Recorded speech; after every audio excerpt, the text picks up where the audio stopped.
Good morning and warm welcome to all dear students. Today we will discuss next unit, vector integration. Until today we have discussed linear differential equations, vector differentiation and Fourier transform. Vector differentiation means differentiating a vector function. There are different concepts associated with vector differentiation, like gradient of a scalar point function, divergence of a vector point function, curl of a vector point function, and so on. Now in vector integration, we will learn how to integrate a vector function. A vector function f bar xyz, if we wish to integrate it, then how to do it and what is the significance, what is the application, will all be discussed in this unit, vector integration. So let us move ahead.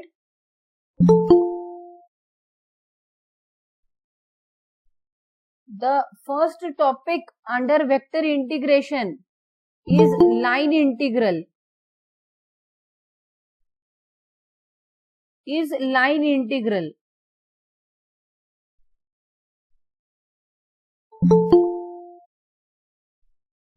Now see, if I write f of x dx, integration of f of x from a to b, what does this indicate?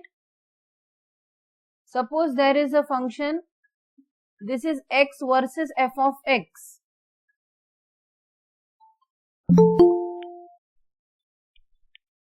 And this is the point x is equal to a and this is the point x is equal to b. And I want to integrate this function from a to b. Means this is the point b comma f of b. And this is the point a comma f of a. So f of b is this much area. Integration of f of x up to b is this much area. And up to a is this much area. So by f of b minus f of a, we get the area enclosed by the curve in the region from a to b and f of a to f of b. So this is the usefulness of integration. This is definite integral from point a to point b. Integration of f of x means the area under the curve f of x from point a to point b. This is for real valued function, scalar function f of x. And this f of x is defined from segment a to b on real line. All x greater than or equal to a and less than or equal to b. So we are basically integrating over the segment. Now in a broader sense, we will discuss integration. Line integral is a general term. It will not only mean that we are integrating along a straight line or a segment. It covers all aspects. So by line integral, we mean integrating from point P to Q along a curve or along a closed curve, starting from A and moving like this and arriving at A itself. So line integral basically is curve integral. What is it? It will be curve integral. We are integrating a given function there may be some vector function.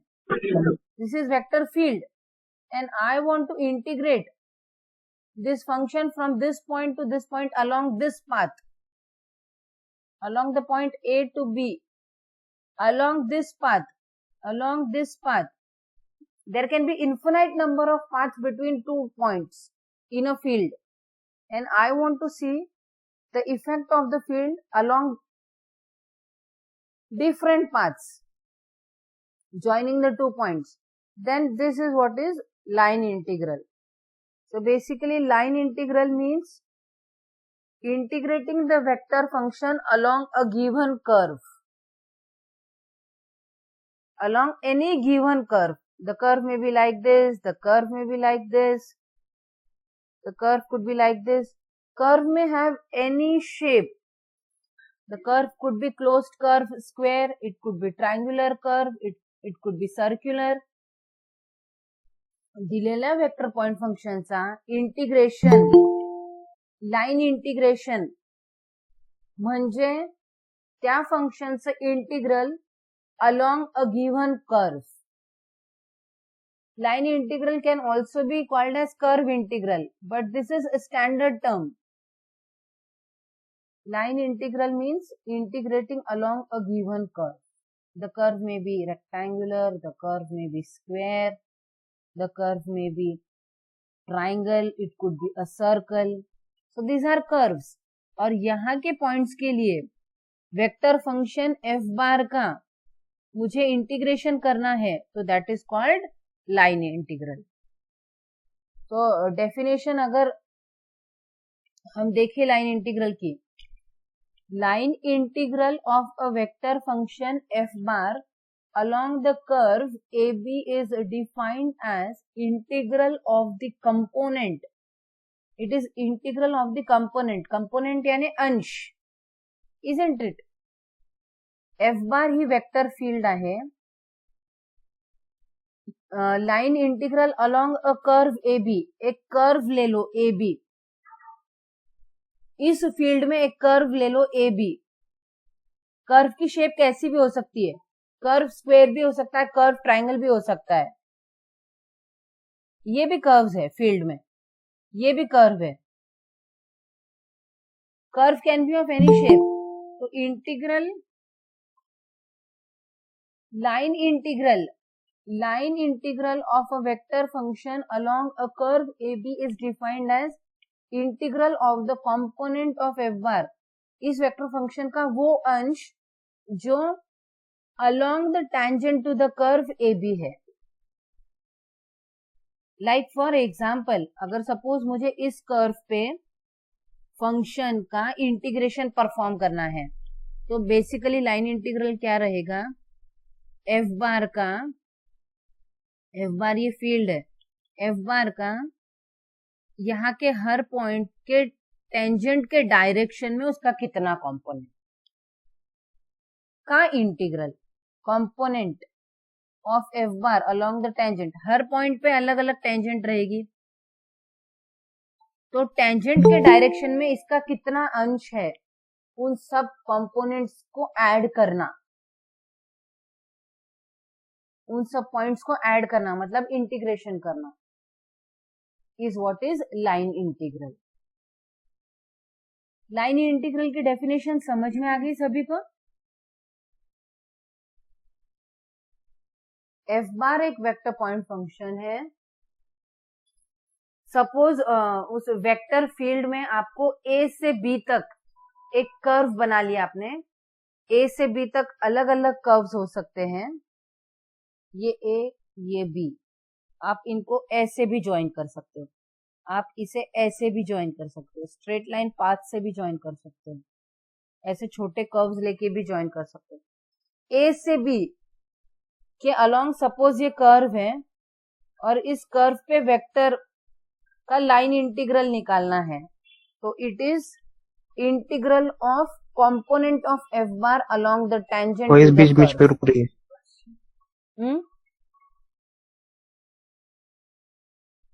Yes, am I audible, dear students? Yes, ma'am. Yes. Yes. Yes, ma'am. Yes. कर्वला प्रत्येक पॉइंटवर tangent असते, तर त्या टँजंटच्या डायरेक्शनने F बारचा component यांचं सगळ्यांचं addition ए ते b पर्यंत म्हणजेच लाईन इंटिग्रल. तर you very well know importance of dot product. मैंने बताया था आपको, ये याद रखना. अगर मुझे किसी वेक्टर का किसी डायरेक्शन में अंश निकालना है तो मैं क्या करूंगी, उस डायरेक्शन में जो यूनिट वेक्टर है उसके साथ उसका डॉट प्रोडक्ट ले लूंगी. तो इसीलिए अगर सपोज ये कर्व है, पार्टिकल ए से बी मूव हो रहा है, या फिर आप वेक्टर फील्ड की इंटेंसिटी ए से बी तक कितनी थी वो देखना चाहते हो, तो एक पॉइंट पी लिया, ये इसके अलोंग टेंजेंट है, ये आर बार वेक्टर है, तो पी से क्यू में जाने में उसका थोड़ा सा वेक्टर चेंज हो गया, पोजीशन वेक्टर में थोड़ी चेंज आ गई, तो ये डी आर बार वेक्टर होता है. ये are bar plus D R bar, तो ये डी आर बार होता है. इतना रेडियस वेक्टर में चेंज हुआ पोजीशन वेक्टर में, और ये वो पाथ है जिसके अलोंग वो ट्रैवल कर रहा है. ये arc of the length DS है dear students. DS represents arc of the length. तो इस डायरेक्शन में जब टाइम टी बहुत कम होगा तो ये दोनों पॉइंट्स बहुत नजदीक होंगे एक दूसरे के, तो तब ये कॉर्ड कहते हैं इसे, ये टेंजेंट बन जाएगी. जब छोटे से टाइम के लिए आप कंसिडर करो तो छोटा सा पाथ रहेगा और वो कॉर्ड टेंजेंट बनेगी, और जब टेंजेंट बनेगी तो ये जो लाइन है और ये जो कर्व है ये दोनों ऑलमोस्ट सेम लेंथ के होंगे. इसीलिए यूनिट वेक्टर क्या लिया है उन्होंने, d are bar upon ds. Ds is as good as magnitude of r bar, क्योंकि लिमिटिंग कंडीशन में ये लगभग एक ही होंगे. ये कॉर्ड टेंजेंट बन जाएगी और ये आर्क भी, आर्क की लेंथ और टेंजेंट की लेंथ सेम हो जाएगी. तो unit vector in the direction of tangent is d are bar by ds. आणि एफ बारचं जर टेंजंटच्या डायरेक्शन मध्ये कंपोनेंट पाहिजे तर त्या डायरेक्शन मधल्या युनिट वेक्टर सोबत डॉट प्रोडक्ट घेतला आणि मग डीएस लेंथ वरती मग किती फंक्शनची व्हॅल्यू किती होती, तर डीएस नी मल्टिप्लाय केलं. एका पॉइंट साठी एफ बार होती, f bar at point p, ds साठी डीएस टाइम्स दॅट व्हॅल्यू. तर इथून इथपर्यंत कन्सिडर केलं तर it is component is ds times f bar dot D R bar by DS.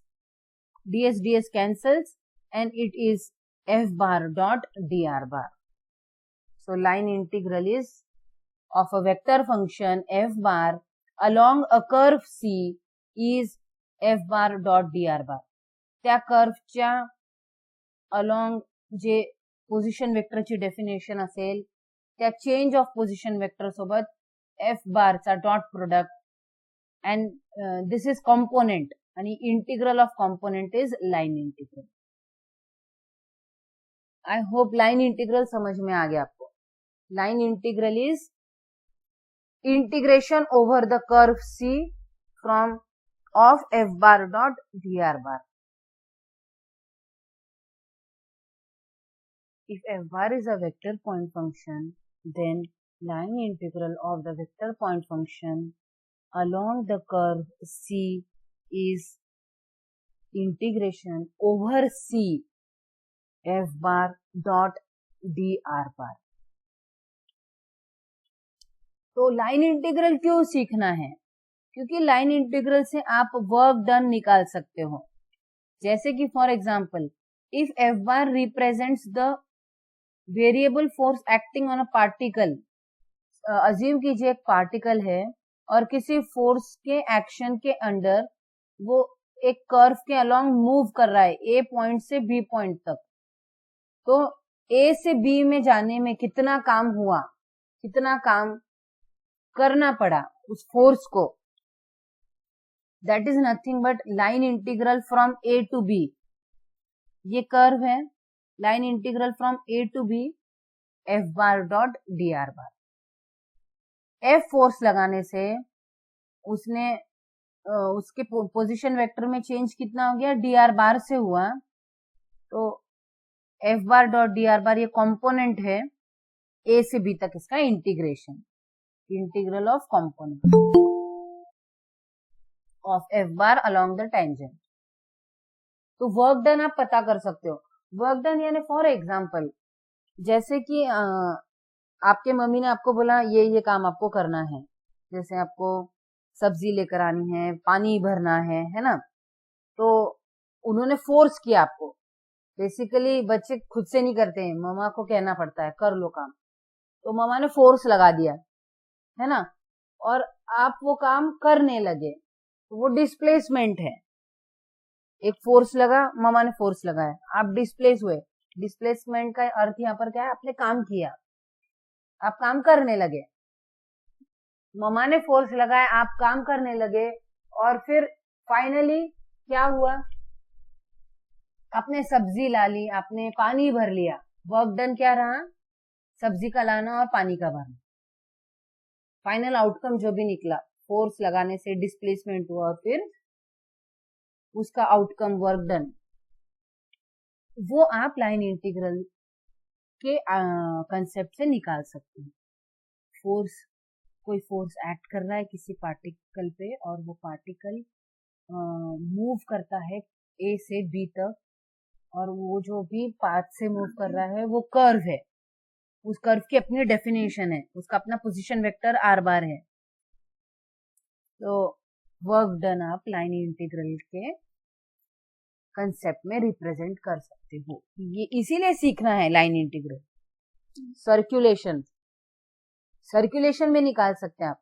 अगर v बार लिक्विड की वेलोसिटी है, कोई लिक्विड फ्लो हो रहा है किसी वेलोसिटी v बार से, तो v bar dot D R bar, v bar velocity at point p, if the point displaces from point p to q, the change in position vector is dr bar, and this dot product gives the component of velocity in the direction of the tangent, and integrating this component along the curve will give line integral of velocity. तो velocity dot D R bar किया तो वो circulation होता है, उस liquid का circulation round the closed curve C. तो ये भी आप लाइन इंटीग्रल से पता कर पाते हो. ये एप्लीकेशन है लाइन इंटीग्रल के. Next is when the path of integration is a closed curve. Point to be noted dear students, इसका मीनिंग क्या होगा, अगर आप जिस डोमेन पे इंटीग्रेशन परफॉर्म कर रहे हो वो अगर क्लोज्ड पाथ है, क्लोज्ड पाथ यानी जहां से शुरू किया घूम फिर के फिर वहीं पे आ गए, ये पाथ यहाँ से शुरू हुआ और घूम के यहीं पे आ गया, तो इसे क्लोज्ड पाथ कहेंगे. वैसे ये पाथ क्लोज्ड पाथ नहीं है, शुरुआत यहाँ से हुई, एंड यहाँ पर हो गई, ये क्लोज्ड नहीं है, ये क्लोज्ड है. तो क्लोज्ड पाथ पे जब भी इंटीग्रेशन परफॉर्म करते हैं तो वो ऐसा डिनोट होगा. ऐसा इंटीग्रल पूछा जाए मतलब इंटीग्रेशन क्लोज्ड पाथ पे हो रही है, लाइन इंटीग्रल. यहाँ तक किसी को कुछ पूछना है तो पूछ सकते हैं. Shall I proceed further?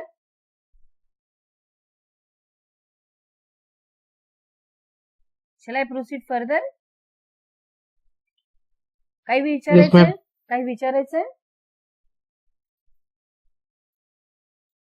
Just remember, line integral is represented by integration over C. Line integral along a curve C of a vector function f bar is integral over C f bar dot dr bar. Point to be noted.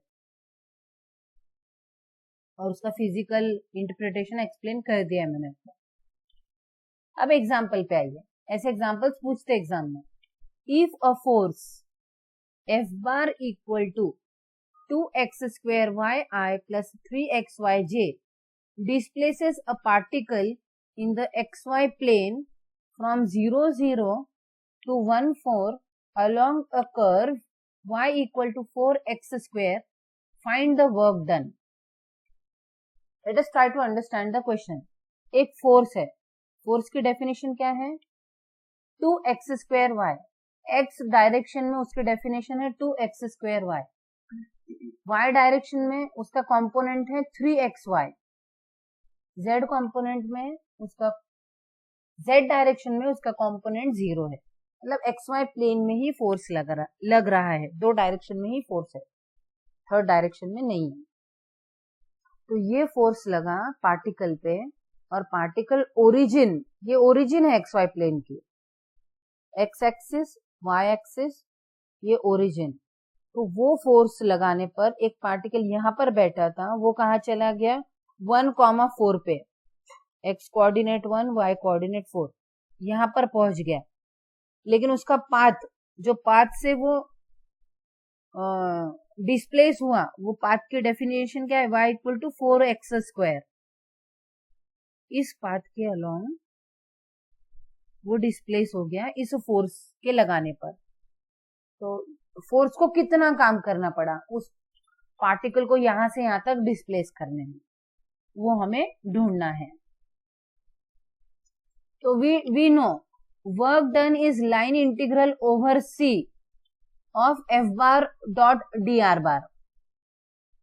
So it is integral over the curve y equal to 4x square.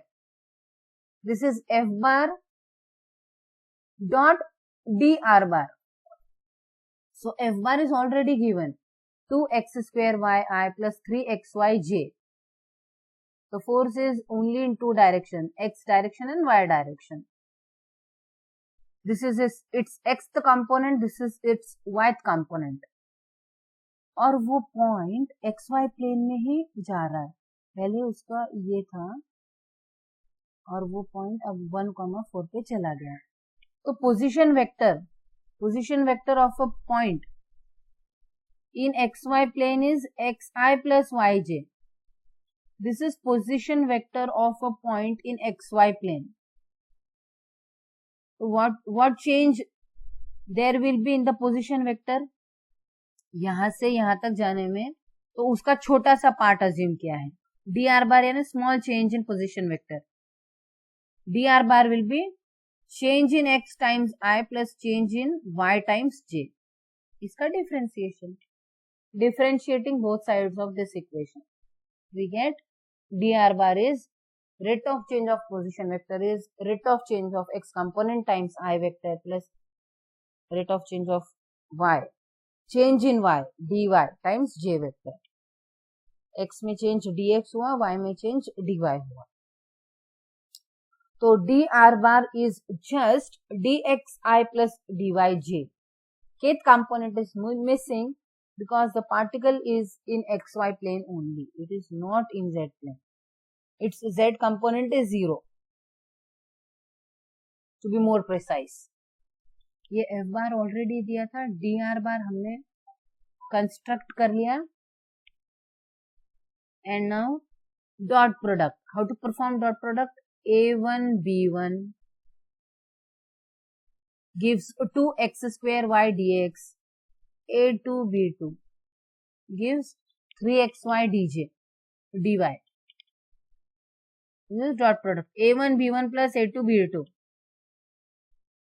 आणि आता हा dot product एक scalar function आहे. Resultant of dot product is a scalar quantity, isn't it? तो ये scalar function हो गया. Vector function finally scalar function में कन्वर्ट हो गया है बिकॉज डॉट प्रोडक्ट का रिजल्टेंट एक स्केलर क्वांटिटी. अब इस स्केलर फंक्शन को कर्व सी पे इंटीग्रेट करना है. कर्व सी की डेफिनेशन है y equal to 4x square. तो अब कर्व में y फंक्शन ऑफ x है, y equal to 4x square. y is 4 times x square. तो हम क्या करेंगे, इस y को, इस y को, इस dy को x के टर्म्स में लिखेंगे, क्योंकि क्या बेहतर है, दो वेरिएबल्स में काम करना या सिंगल वेरिएबल में काम करना? दो में काम करना अच्छा है या एक में ही काम करना अच्छा है? डेफिनेटली एक में ही काम करना अच्छा है। तो इसीलिए हम इसको थ्रू आउट x में लिख देंगे। आप y में भी लिख सकते हो थ्रू आउट। हम y को इन टर्म्स ऑफ x रख करके इसे पूर्णतः, इस इंटीग्रल को पूर्णतः x में लेके जाएंगे। तर तेच आपण केलेलं आहे। 2 च्या ठिकाणी 2, x² ला x², y च्या ऐवजी 4x², dx जशाला तसं, 3 as it is, x as it is, y की जगह पर 4x² dy। अगर जिस कर्व पे इंटीग्रेशन करना है उस कर्व की डेफिनेशन है y इक्वल टू 4x², मतलब dy change in y will be 4x² का derivative 8x, 4 into 2 into x raised to 1 dx. Change in y is 8x dx. dy is change in y. dy is equal to 8x dx. तर ते इथे लिहिलं आहे। तर हे किती होईल? 4 into 2 is 8. x² into x² is x raised to 4. 8x raised to 4 dx. 8x raised to 4 dx plus 3 into 4 is 12. 12 into 8 is 96. 96 x into x² into x is x raised to 4 dx. 96 x raised to 4 dx plus 8 x raised to 4 dx. How much it will be? 104 x raised to 4 dx. 104 x raised to 4 dx. 104 x raised to 4 dx. 104 is coefficient को side में रखते हैं। 104 times integration from 0 to 1। अब 0 to 1 कैसे हुआ? ये तो integral over c था ना, y is equal to 4x²। तो ये पाथ में उन्होंने पाथ को चेंज करके लिमिट 0 से 1 कैसे ले ली? दैट इज बिकॉज हमने इसे पूर्णतः x में कन्वर्ट कर दिया, और उस पाथ पे ट्रैवल करते वक्त x कहां से कहां तक वैल्यू ले रहा है? 0 से, x कहां से कहां तक वैल्यू ले रहा है? 0 से 1 तक। ओरिजिन 0 0 से वो चला गया 1,4 पे, मतलब ये पाथ पे ट्रैवल करते वक्त उसका x कंपोनेंट 0 से 1 हुआ, और integration with respect to x कर रहे हैं इसलिए 0 से 1 ले लिया है। Is this clear to all of you? तो पहले तो वेक्टर इंटीग्रल था, वेक्टर का स्केलर इंटीग्रेशन हुआ, फिर कर्व की पाथ को ध्यान में रखकर उसे सिंगल वेरिएबल में लाकर उस वेरिएबल का लिमिट लेकर फिर फाइनली आंसर इज 104/5। तो इस फोर्स को, पार्टिकल को इस पॉइंट से इस पॉइंट तक डिस्प्लेस करने में इस कर्व के अलोंग इतना काम करना पड़ा। 104/5 units work is done in displacing a particle from the point 0 0 to 1 4 along the curve y equal to 4x² by the force 2x² yi plus 3xyj. Any questions, dear students? Shall I proceed further? So this is a beginning of vector integration. ऐसे vector functions का integration होता है, और ये उनके applications है कि work done निकाल पाते हैं when a force is applied. Next example, very interesting example dear students. Evaluate integration over c f bar dot dr bar, where f bar equal to x square I plus xyj and c is the boundary of this square. C is the boundary of the square in the plane z equal to 0, and it is bounded by the lines x equal to 0, y equal to 0, x equal to a and y equal to a. Let us try to understand the question.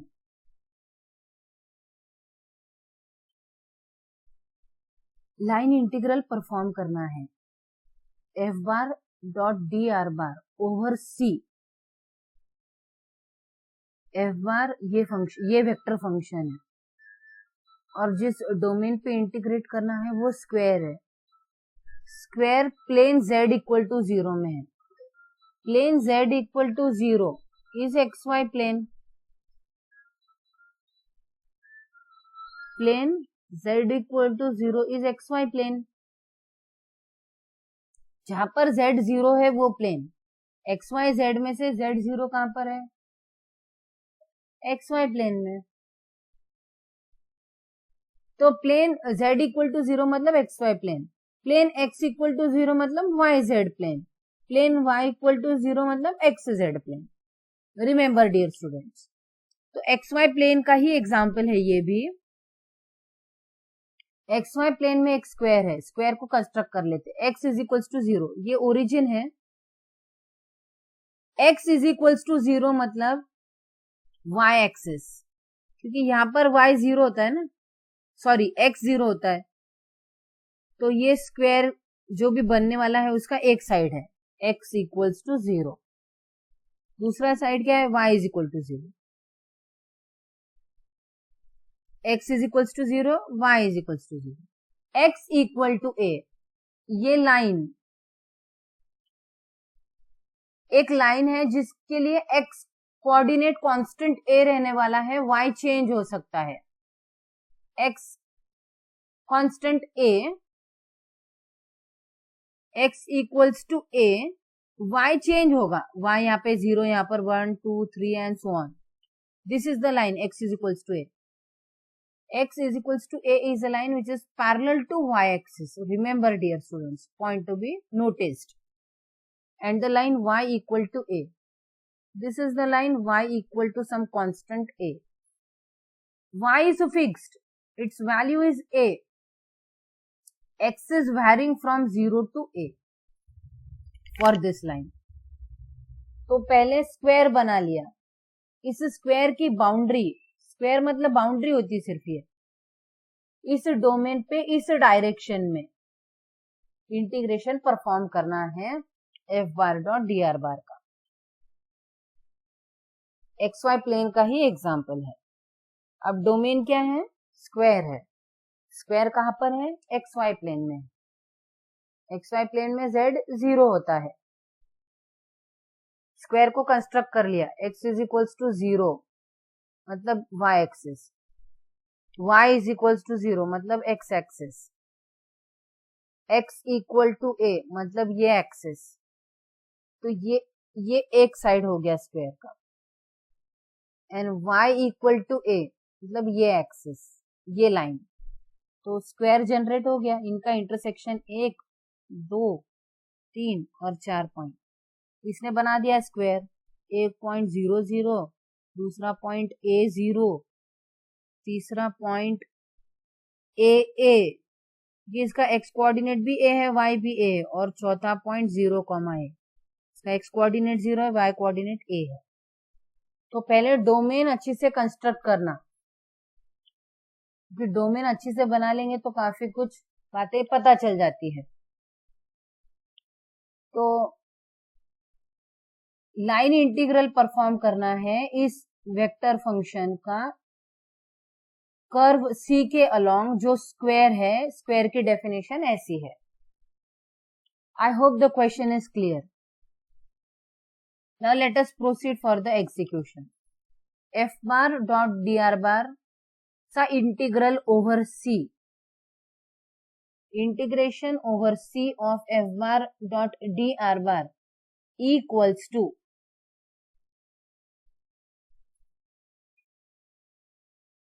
Integration over O A. तो हमने क्या किया, पूरे square पे integration करना है ना, इस डायरेक्शन में, डायरेक्शन मैटर्स है, इस डायरेक्शन में इंटीग्रेशन करना है ना, पूरे इस पूरे डोमेन पे इंटीग्रेशन करना है। तो हमने इसके 4 हिस्से कर दिए।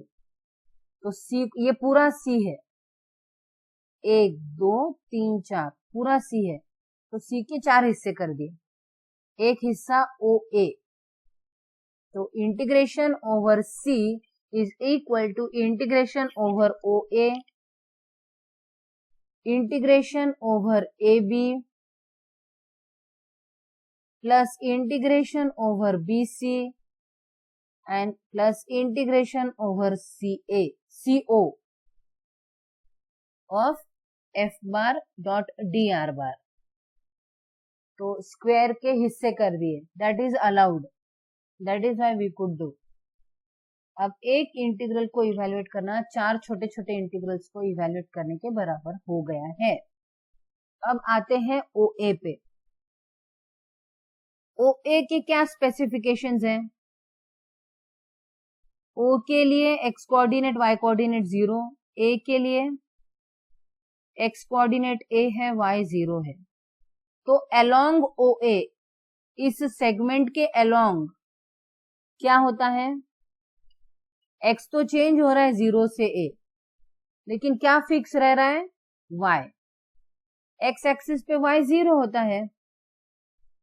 तो इसे इंटीग्रेशन में यूज करना पड़ेगा, इस फैक्ट को इनकॉर्पोरेट करना पड़ेगा जब हम इंटीग्रेशन अलोंग ओ ए लेंगे।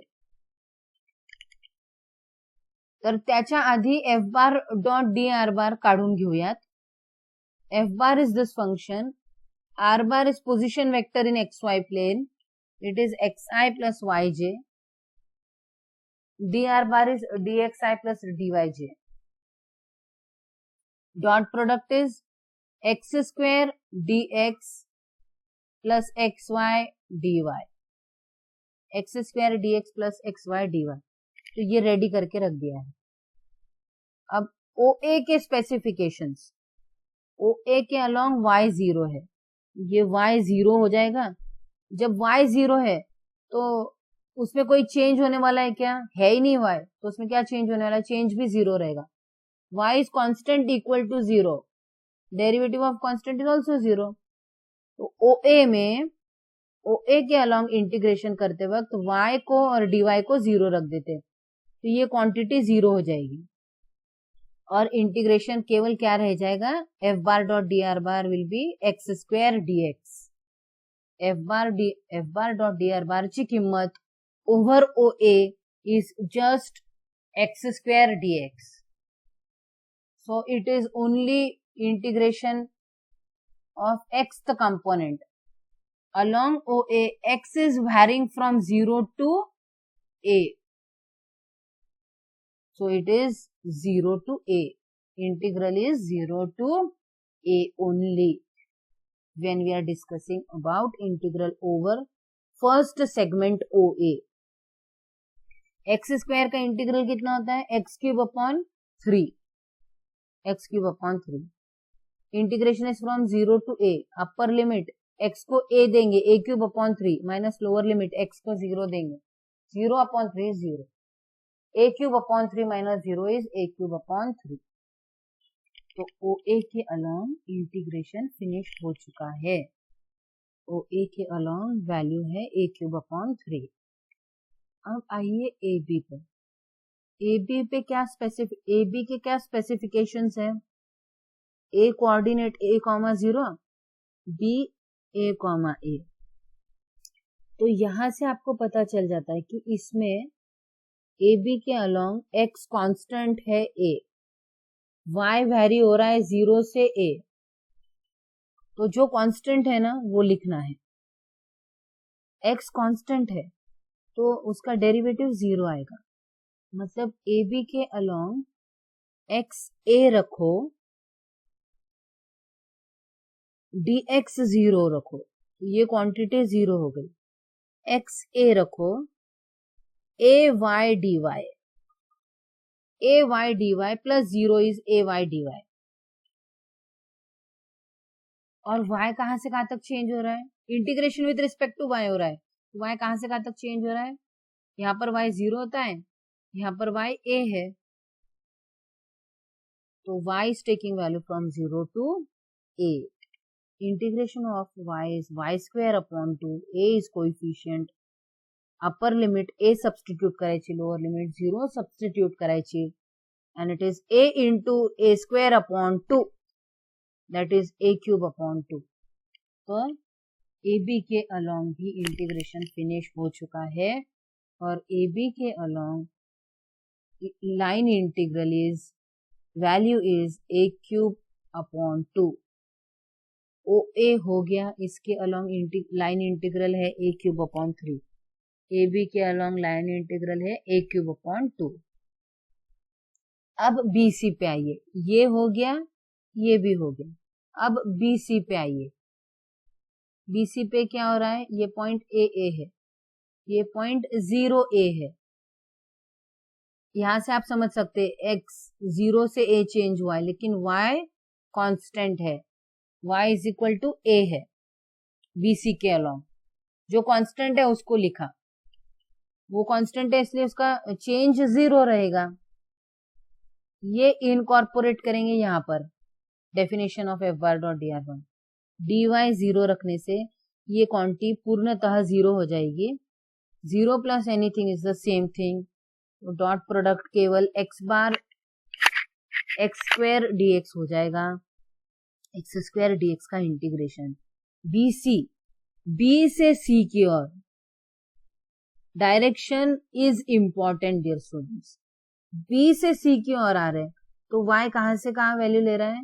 b के लिए y a था और c के लिए x 0 है, y a है। x is taking value from a to 0. X is taking value from a to 0. That is why they have written a to 0. Direction has importance, so you have to follow the direction. That a to 0 integration of x square. X square से integral is x cube upon 3 and integrating x cube upon 3 from a to 0. Upper limit 0 द्यायची, 0 upon 3 is 0, minus lower limit x is equal to a ठेवायचं, minus a cube upon 3. 0 minus a cube upon 3 is minus a cube upon 3. तो BC के along भी line integral perform हो चुका है and this is the value. तो OA के along हो गया लाइन इंटीग्रल, AB के along लाइन इंटीग्रल हो गया, BC के along लाइन इंटीग्रल हो गया। अब CO, CO के क्या फीचर्स है? C का कोऑर्डिनेट 0,1, ओरिजिन का 0,0, x इज इक्वल्स टू 0 रहता है CO के along, y changes from a to 0, x 0 है, डेरिवेटिव 0 आएगा, x 0 रखा, डेरिवेटिव 0 रखा, x 0 रखा तो ये क्वांटिटी भी 0 हो गई, ये फंक्शन 0 फंक्शन हो गया CO के अलॉन्ग। तो line integral of F bar dot D R bar along CO is 0। तो चारों सेगमेंट्स पे लाइन इंटीग्रल परफॉर्म हो चुका है। OA के along line integral F bar dot D R bar is a cube upon 3, AB के along F bar dot D R bar is a cube upon 2, BC के along line integral is minus a cube upon 3 and CO के along line integral is 0.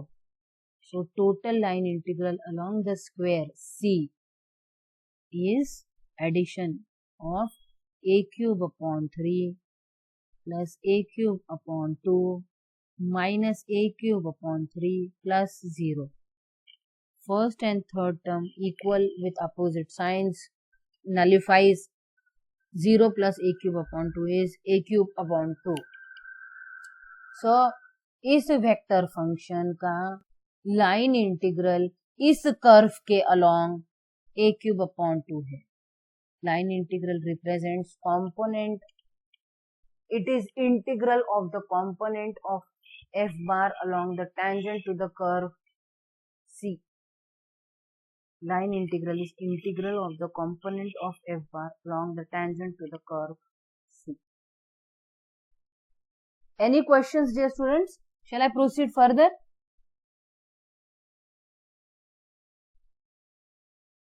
Ma'am ते 0 आणि 1 कधी समजत नाही. 0 आणि a म्हणजे डायरेक्शन त्याचे एक्सच्या ठिकाणी 0 कधी पुट करायचं आणि a कधी पुट करायचं. आणखी एकदा सांगते. OA ही एक्स ऍक्सिसचं सेगमेंट आहे ना. एक्स ऍक्सिस वर y0 असतो. मग जे कॉन्स्टंट असेल ना त्याला धरायचं. तो कॉन्स्टंट आहे म्हणून त्याचा डेरिव्हेटिव्ह 0 होईल. मग y0 डेरिव्हेटिव्ह 0 झाला. आता इथे काय, ही line parallel to y axis आहे. मग इथे काय होतंय, एक्स कॉन्स्टंट राहतंय ना. X is equal to A वाली लाईनचाच पार्ट आहे ना हा. एक्स कॉन्स्टंट राहतं, मग त्याला धरायचं. मग तो कॉन्स्टंट असल्यामुळे त्याचं डेरिव्हेटिव्ह 0 झालं, म्हणजे तेवढं कपात होतं. ह्या लाईन वर काय होतंय, हा असा चाललाय ना. मग ह्याचा एक्स चेंज होतोय ना. एक्स आधी इथे एवढा होता. एक्स हॉरिझॉन्टल म्हणजे एक्स, हॉरिझॉन्टल डिस्प्लेसमेंट आहे म्हणजे एक्स चेंज होते. वाय मात्र वाय इज इक्वल टू ए आहे, कारण हा वाय इज इक्वल टू ए चाच पार्ट आहे. मग तिथे वाय एच राहणार कॉन्स्टंट. मग वाय कॉन्स्टंट असल्यामुळे डेरिव्हेटिव्ह 0. ते दोन्ही इनकॉर्पोरेट करायचे. जी लाईन वाय ऍक्सिसचा पार्ट आहे तिथे एक्स 0च राहणार आहे, dx 0 होईल. ऐसे x is equal to a is a line parallel to y axis. X remains constant on that line and it is equals to a. Y is equal to a is parallel to x axis and y value remain constant on that line throughout. त्या लाईन्सचे हे segment आहे आणि त्या सेगमेंट्सला join करून square बनलेला है. इसमें हमने ना 4 लाइन इंटीग्रल्स परफॉर्म कर दिए. पहले और इस एग्जाम्पल में क्या फर्क है. पहला एग्जाम्पल कर्व दिया था y इक्वल टू 4x². ये कर्व की डेफिनेशन थी. इस एग्जाम्पल में कर्व स्क्वायर दिया है और स्क्वायर को 4 सेगमेंट्स में ब्रेक करके 4 बार लाइन इंटीग्रल परफॉर्म किया. उन लाइन के फीचर्स को इनकॉर्पोरेट करके 4 लाइन इंटीग्रल परफॉर्म कर लिया हमने. Any questions? Shall I proceed further?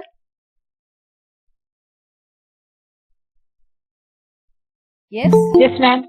Yes. Thank you. Yes, ma'am. Yes. आवडतंय का? Are you liking this?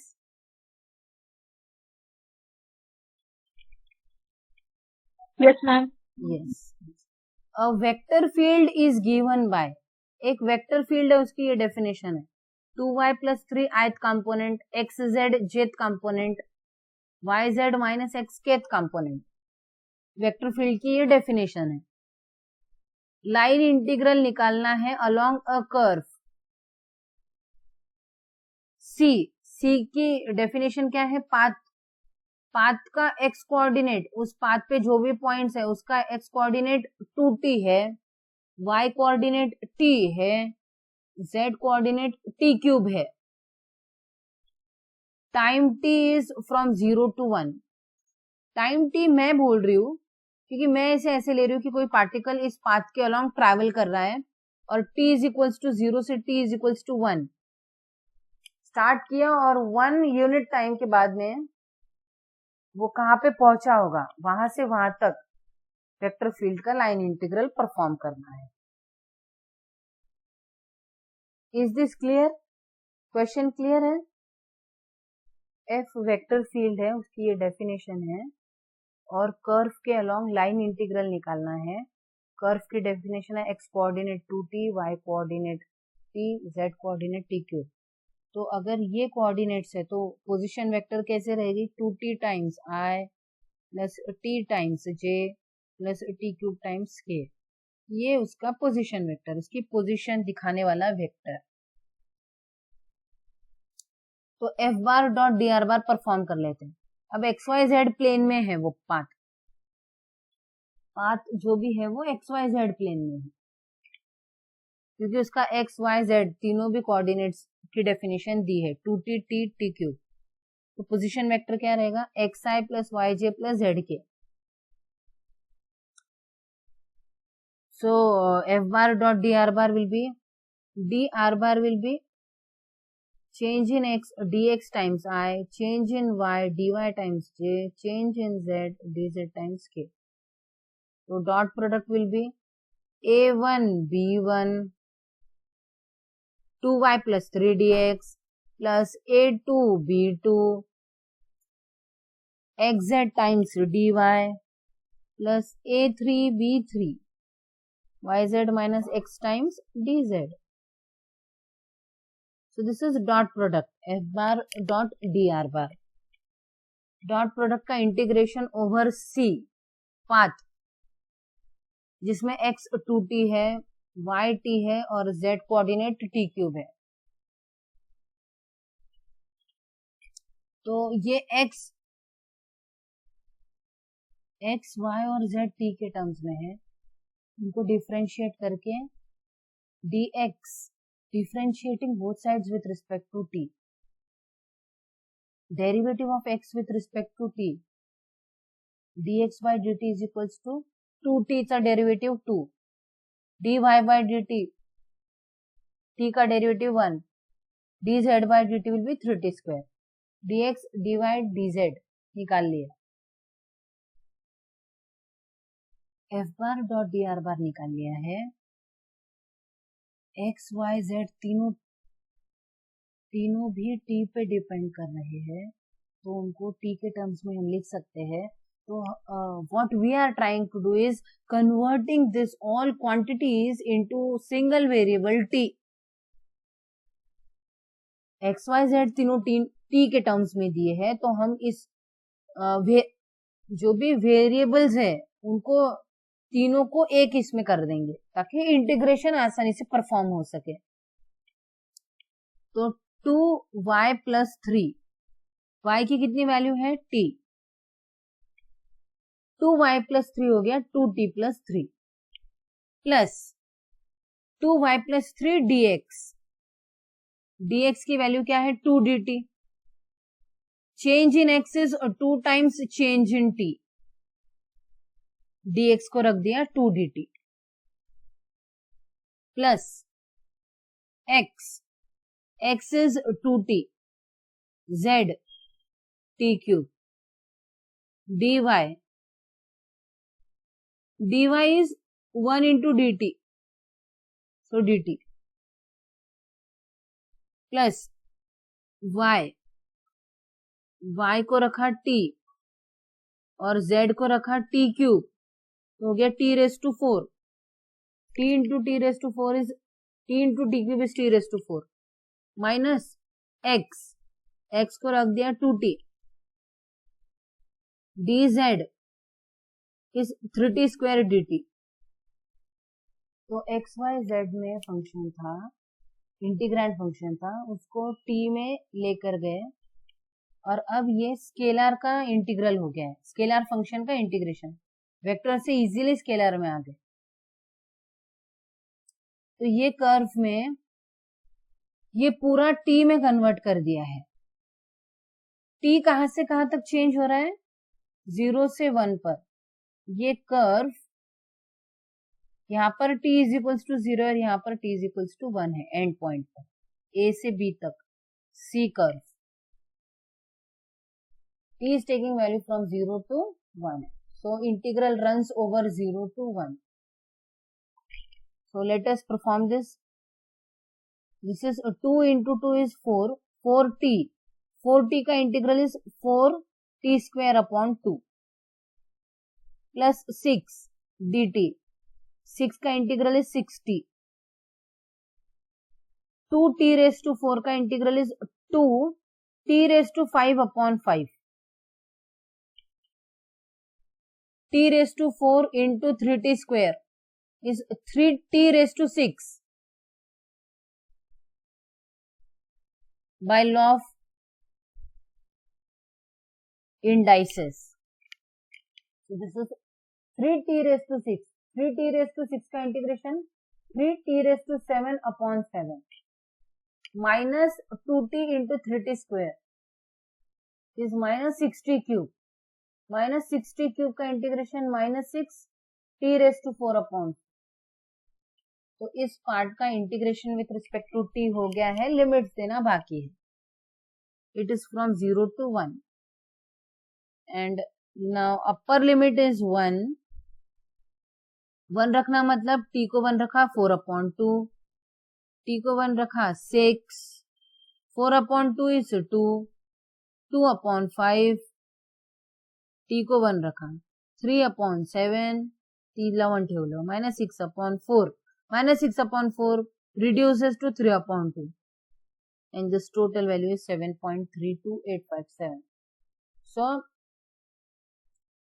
this is the value of line integral along the path to t comma t comma t cube from t is equal to 0 to t is equal to 1. Line integral is a scalar quantity because it is representing integral of component. टँजंटच्या direction मध्ये जो अंश आहे तो ह्या point ते ह्या point पर्यंत ह्या कर्व वरती काढणं म्हणजेच line integral. Is this example clear to all of you dear students? Any questions?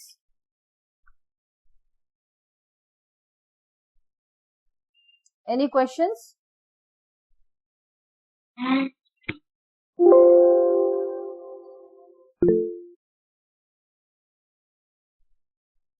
Yes. Do you have any questions?